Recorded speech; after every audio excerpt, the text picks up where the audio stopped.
દિલ્હી, નોઈડા, ગાઝિયાબાદ અને ગુરુગ્રામ સહિત સમગ્ર એનસીઆરમાં શુક્રવારે સવારે લગભગ 5 વાગ્યાથી ભારે વાવાઝોડા સાથે ભારે વરસાદ પડી રહ્યો છે. વરસાદને કારણે રાષ્ટ્રીય રાજધાની ક્ષેત્રમાં ઘણી જગ્યાએ પાણી ભરાઈ ગયા છે, જેથી શુક્રવારે સવારે ઓફિસ જતા લોકોને પણ ઘણી મુશ્કેલીનો સામનો કરવો પડ્યો હતો. મળતી માહિતી મુજબ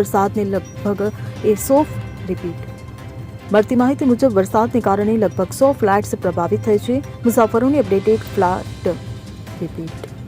મુસાફરોને અપડેટેડ ફ્લાઇટ માહિતી માટે તેમની સંબંધિત એરલાઇન્સનો સંપર્ક કરવાની સલાહ આપવામાં આવી છે.